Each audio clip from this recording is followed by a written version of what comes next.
시청자 여러분, JTBC 뉴스룸을 시작하겠습니다.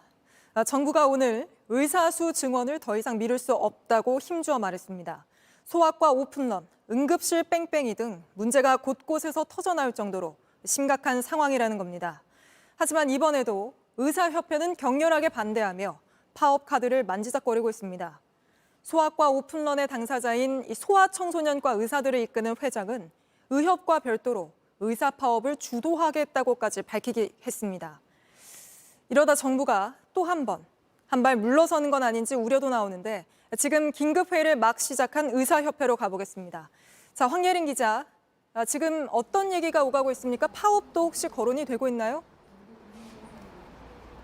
네, 의협의 긴급회의는 50분 전부터 시작됐는데요. 회의 직전 이필수 의협회장은 입장문을 발표했습니다. 만약 정부가 의료계와 소통 없이 일방적으로 정원수 발표를 강행한다면 모든 수단을 동원한 강력한 투쟁에 나설 거라고 했습니다. 한 관계자는 회의 직전 취재진에게 정부가 의협과 협의 없이 증원 규모를 500명, 1000명 이런 식으로 언론에 흘렸다면서 사실상 뒤통수를 맞았다는 격앙된 분위기를 전하기도 했습니다. 현재는 당장 파업 카드까지 내밀지 아니면 비판 수준으로 마무리할지 다각도로 대응 방안을 논의하고 있습니다. 네, 그런데 특히 소아과 같은 경우에는 오픈런 문제가 터져 나왔잖아요. 그런데 왜 이 소아청소년과 의사회장은 파업하겠다, 의사 오래 한 사람이 장관해야 한다 이런 말까지 하면서 반대하고 있습니까?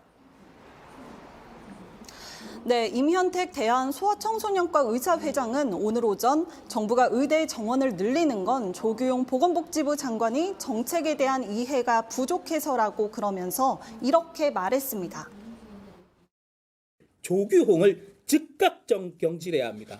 적어도 20년 이상 잘 아는 의사를 장관으로 임명해야 하고 37개월 넘게 공보위군의관 생활하지 않고 사병으로 입대하는 운동을 즉각 시행할 것입니다. 자진 사퇴야. 네, 이런 의사들 반발에 대한 정부의 입장은 어떻습니까? 네, 정부가 의사수 확대는 피할 수 없는 사실이라며 사실상 최후 통첩을 한 걸로 보입니다. 조규용 장관은 오늘 의사인력 관련 회의를 열면서 소아과 오픈런, 응급실 뺑뺑이와 같은 현실을 볼 때 의사수 증원은 더 이상 미룰 수 없다고 했습니다. 그러면서 의협의 인력 확충을 포함해 실현 가능한 대안을 달라고도 했습니다. 의협의 반발에도 의사수는 확 늘릴 거라는 시사인과 동시에 대화의 창구도 일단은 열어둔 걸로 보입니다. 지금까지 의협회관에서 JTBC 황예린입니다. 안녕하세요. 뉴스룸 앵커 한민용입니다. 오늘도 JTBC 뉴스룸을 시청해주신 여러분 고맙습니다. 오늘 저녁에도 뉴스의 현장에서 찾아뵙겠습니다.